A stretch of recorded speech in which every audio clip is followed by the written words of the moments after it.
Alger.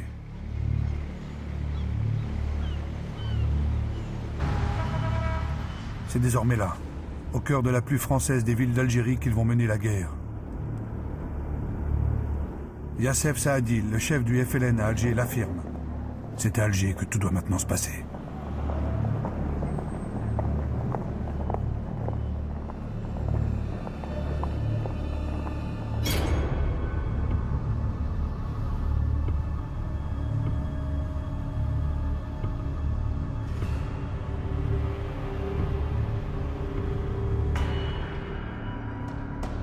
Face aux premiers morts du terrorisme, Robert Lacoste prend une décision radicale. Il fait appel à l'armée pour maintenir l'ordre et investit le général Massu des pouvoirs de police. Lui aussi a combattu en Indochine. C'est un ancien des forces françaises libres, fait compagnon de la libération par le général de Gaulle.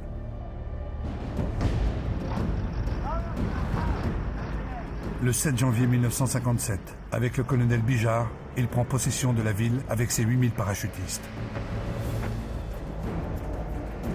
Immédiatement après, en guise de réponse, 3 explosions ravagent des cafés fréquentés par de jeunes Français.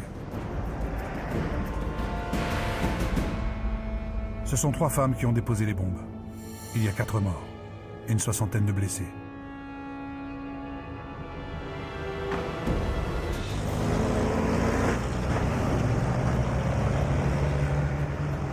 Deux jours plus tard, le FLN décide de démontrer son soutien dans la population. Il lance un appel à la grève générale. L'appel est entendu. Alger ressemble à une ville morte. L'armée reçoit l'ordre de briser la grève. Le soutien populaire au FLN ne doit pas être visible.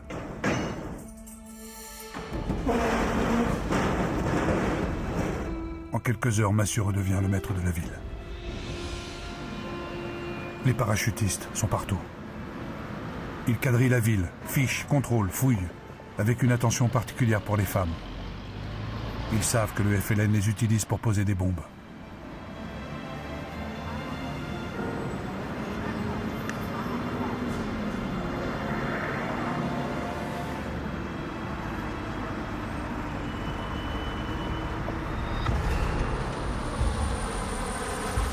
C'est dans la Casbah, où vivent des centaines de militants du FLN, que la répression est la plus vigoureuse.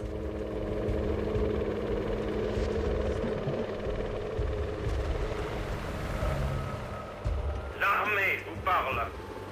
Vous savez que des éléments extrémistes tentent de semer l'agitation dans votre ville.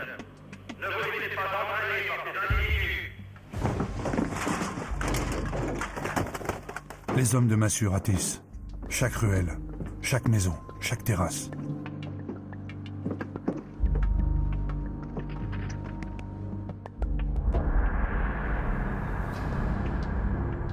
À défaut d'être coupable, tout le monde est suspect.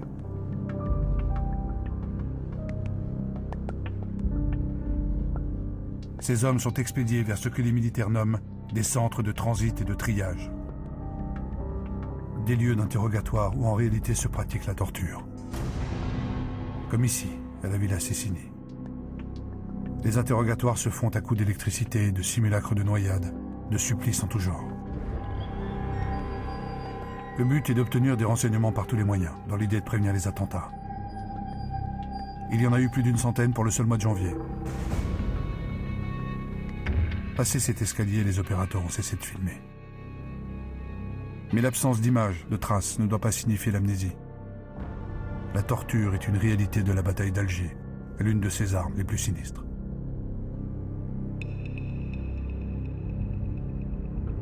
Des caméramans est-allemands ont filmé le moment d'après, quand le choc physique est devenu choc psychologique.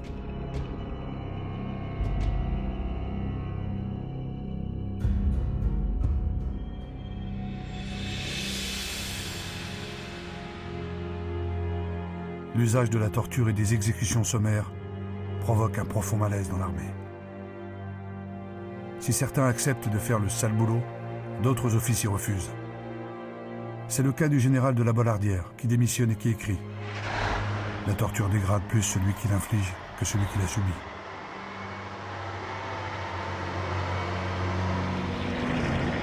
La torture, elle se généralise à tout le territoire. À Constantine, le ministre Lacoste installe un nouveau préfet sur lequel il peut compter. Maurice Papon. L'ancien résistant décore l'ancien fonctionnaire de Vichy.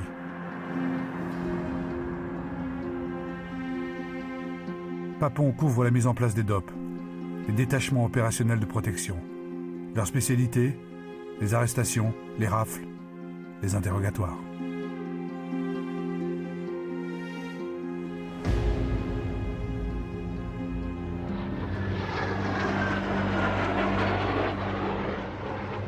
Et à Paris, le général Massu et ses paras peuvent défiler triomphalement sur les Champs-Élysées. Leurs méthodes sont couvertes par l'autorité politique.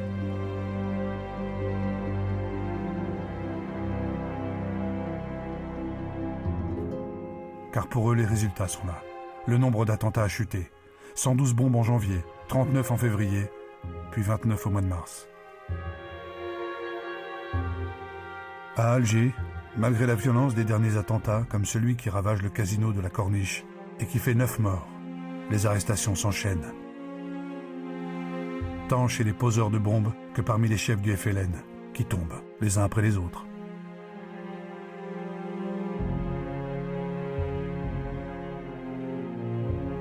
Jusqu'à l'ennemi public numéro 1, Yassef Saadi, trahi par des militants que l'armée a su faire parler.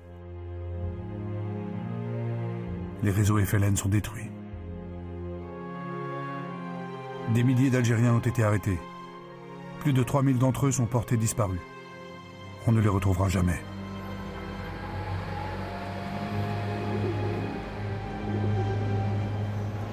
La bataille d'Alger est terminée. Mais cette victoire s'est faite au prix d'une grave crise morale.